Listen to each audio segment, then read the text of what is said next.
Naghahanap ka ba ng malapit na lugar sa Metro Manila na pwedeng mag-relax? Yung 30 minutes lang nandito ka na agad nang walang kahirap-hirap. Ito yung lugar na wala yung jowa mong pahirap. Joke lang, alam ko namang takot ka sa jowa mo eh. Pero kidding aside, alam kong magugustuhan nyo talaga dito at ipapakita ko yung mamaya sa inyo dito sa ating kunwaring vlog. O diba, kanina pa ako salita ng salita rito pero di ko naman sinasabi kung santo. Hulaan nyo na lang. Joke lang, dito nga pala to sa Tungtong Falls sa San Jose del Monte, Bulacan.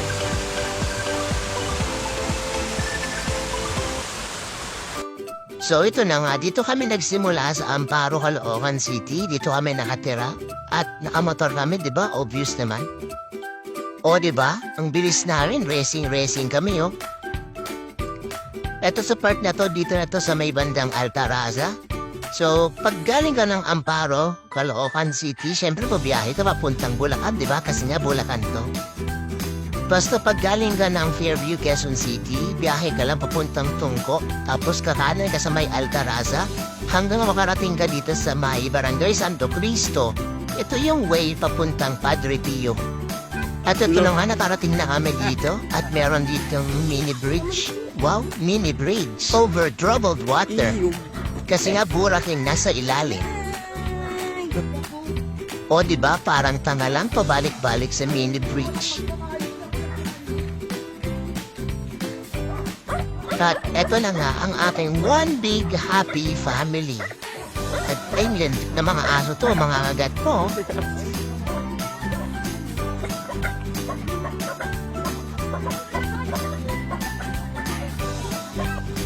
Ito na nga ang aking poging papa kung saan ako nagmana. Ayan o, naka-shades pa yan. Akala mo naman talaga sobrang init ng araw. 70 years old na yan pero malakas pa sa kalabaw. Lasinggero pa yan ha. Magaya nga. Charot.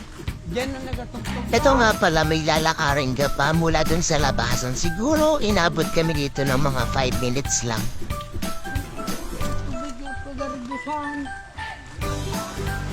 Sige, lakad lang ng lakad. Napakababagal naman itong mga kasama ko. Tapos kapag may mga outing talaga, no, hindi mawawala yung mga away-away din. Tinawa yung magkapatid niya, nag-aaway pa yan. Kasi ayaw magbitbit. Mga pasaway talaga. Kita niyo ba yung maitim na tubig na yan? Siyempre hindi kami dyan magsusimming. Oh my God, sobrang daming virus dyan, kadiri. So, as after very long walk, nakarating din. Makapagreklamo, kala mo talaga sobrang layo ng nilakad mo. Pagkababa namin dito, sobrang sarap ng simoy ng hangin. As in, sobrang lamig. At saka makikita mo yung tubig na yan, galing yan sa Bukal. Kaya sobrang lamig ng tubig dyan. Pagdating namin dito, kami lang talaga yung tao. Siguro kasi nga hindi pa naman talaga summer, kaya konti pa lang yung mga nagsuswimming sa mga ganitong lugar. Kaya solong-solo namin itong lugar. Sobrang lawak, as in, pwede kang tumakbo-takbo dyan. Bago ko pa pala makalimutan, yung entrance fee nga pala dito is 40 pesos para dun sa mga adult at yung mga bata ay libre lang naman. Yung bayad sa cottage, hindi ko na maalala. Pasensya na. Makakalimutin na ang tito mo. Let me show you around dito sa aming hacienda. Charot! So ayun nga po ang ating ulam for today ay laing na sobrang daming sile. Dahil po tayo ay mga Bicolano. Bicolanong hilaw.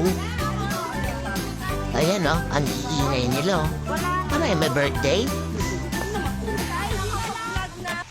So, dito tingnan natin. Ayan ang ganda-ganda ng view. Akyat tayo din sa may falls.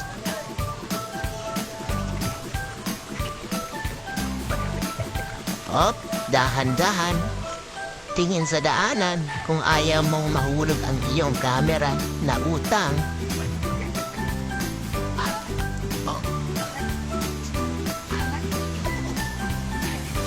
Akyat tayo. Ayan na ang Tungtung Falls. Medyo maliit lang siya guys kumpara sa ibang falls.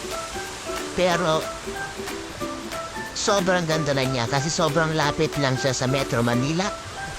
At hindi mo na kailangan mag-effort na bumiyahe na sobrang layo. So lapit tayo dito.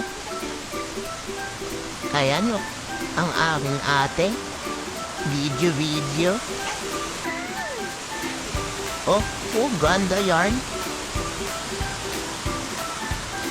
Yun. Medyo ingat-ingat lang dito kasi sobrang tulis na mga bato dyan. Punta tayo dito sa malapit sa man-made pool na galing sa bukalang tubig. Sobrang lamig talaga dyan kaya nga hindi pa ako naliligo kasi takot ako sa tubig. Ayan ang bawal bote alak sa ilog. Ano ba nagsulat yan parang bulol pa? Ikot pa tayo. Pakita ko sa inyo yung ibang spot dito.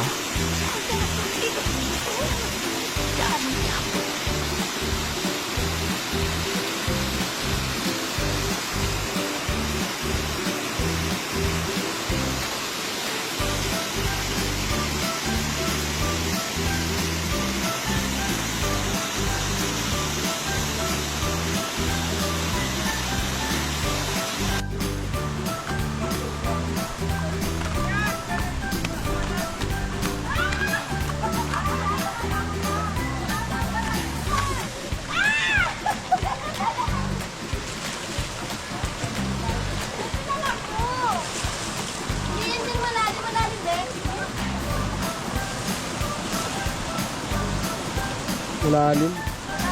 Malalim din? Hindi ah. Malalim.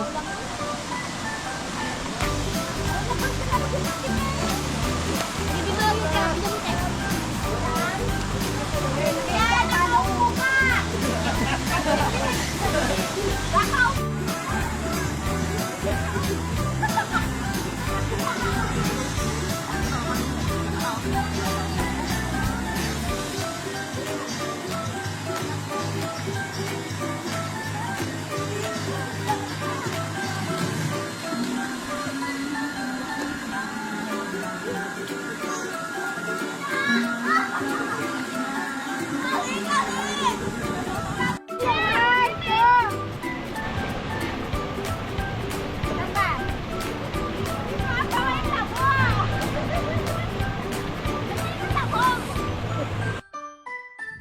Yun, sa wakas, nakaligo na rin ang tito mo.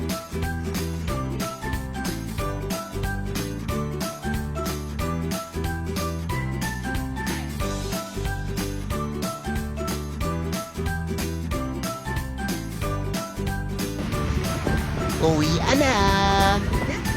Grabe, sobrang nag-enjoy kaming lahat. Kahit biglaan lang yung lakad namin, sulit naman. At siyempre, kasama ang pamilya, kulitan, tawanan. Eh ano, parang mga baliw, oh. Iba talaga yung sayang nabibigay kapag pamilya mo ang kasama mo sa mga ganitong lakad. Kahit madalas mag-away-away, iba pa rin yung bonding kapag pamilya mo yung kasama mo. Uy, iyak niya. Tiyareng!